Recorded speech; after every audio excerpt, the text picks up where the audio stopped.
Welcome to 2025, and my first favorite quotes from a particular book that I read in 2024, and that's this book here, John C. Maxwell's The Difference Maker. I found this book near a bin, near a local supermarket, a local food bazaar in my town.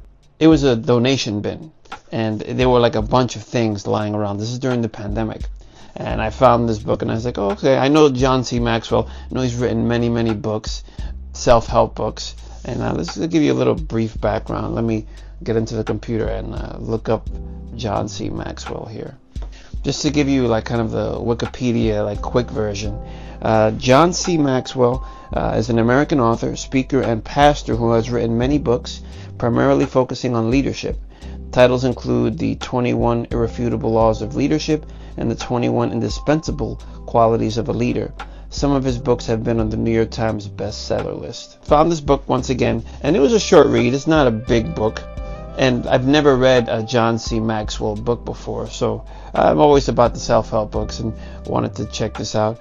I found it to be a little bit basic, I'll be honest with you. It wasn't like the most earth-shattering book to me, but it had some good quotes, which I'm going to go ahead and read to you right now, hence the name of this video. Let's see here. And I did read this book cover to cover. Any books that I come on here and I talk about in terms of my biggest takeaways and my favorite quotes, I've been doing this for a few years now. I've read the book fully, unless I state otherwise. Now, let's get into the first quote here. And this is on page 11. It says, "Every thought you have shapes your life. What you think about your neighbor is your attitude toward him. The way you think about your job is your attitude toward work.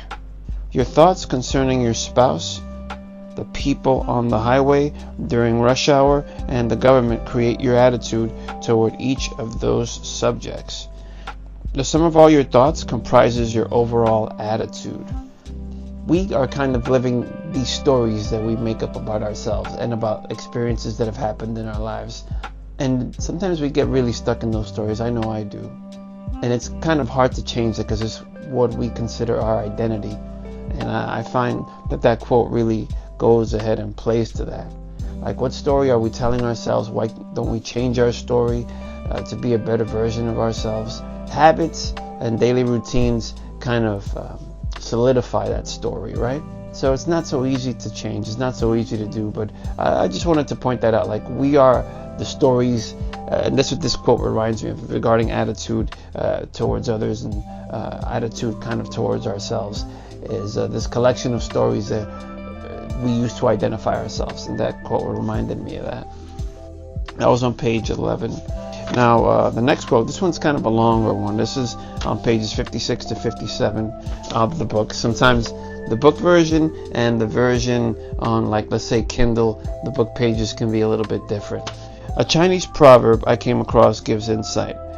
Assume a cheerfulness you do not feel, and shortly you'll feel the cheerfulness you assumed. Or as editor and publisher Elbert Hubbard says, be pleasant until 10 a.m. and the rest of the day will take care of itself. When you get up in the morning, you need to remind yourself of the decision you've made to have a positive attitude. You need to manage your thinking and direct your actions so that they are consistent with your decision.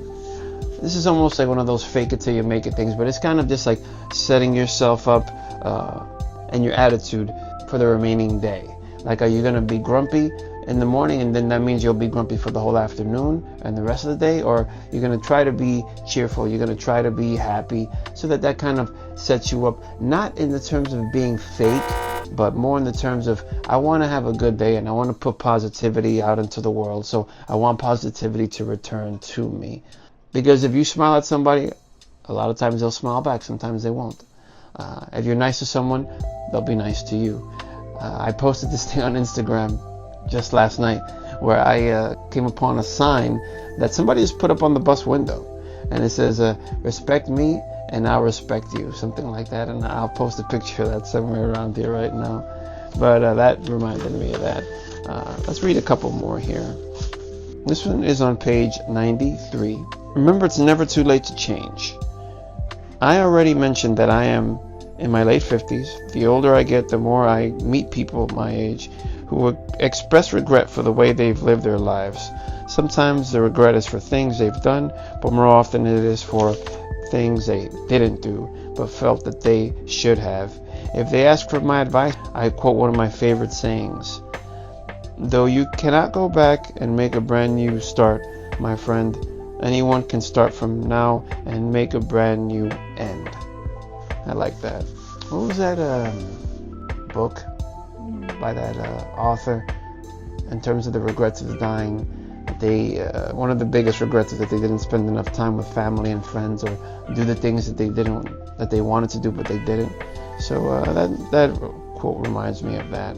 I kind of fight that a little bit sometimes, because if I wanted to do whatever I wanted to do, I would just travel and drop everything and just go away for a few months until my money ran out, and then come back and try to make things happen.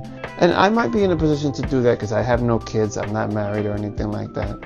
My only real responsibility is my taking care of myself, this roof over my head, and also like my job. But that's pretty much it. Like, there's nothing kind of holding me in one place. I know a lot of people can't say or do that. But then on the flip side, like, do I want to go ahead and throw everything up in the air? I like my life and I like the way things are going now, and I like my job. Do I want to just throw everything up in the air, take this trip, which I'm sure will be unforgettable, and it would be all right? Back at it. We had a little malfunction there. The camera, well, the iPhone I'm using, I was using another iPhone. I'm using a different one now. Overheated. This is like, it has to cool down before it continues here. What was it saying before? What was I saying before? I'm sure if I took the trip, it would be unforgettable. It would be amazing, and I would never forget the experience. But do I want to lose my job that I don't think I probably will be able to go back to? Do I want to give up my apartment that I definitely wouldn't want to do?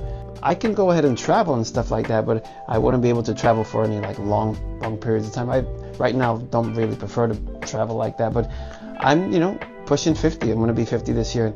I've been looking at, this is very far away from now, but I have been looking at a lot of retirement and stuff, and that's just been kind of on my mind. And how am I going to set myself up for retirement later? And hopefully I'm healthy enough, and even if I'm alive by the time I reach my 60s and 70s, which I hope to be, definitely. But this is what these book quotes kind of do. It kind of take me down this rabbit hole, and we all just overthink so much of so many things.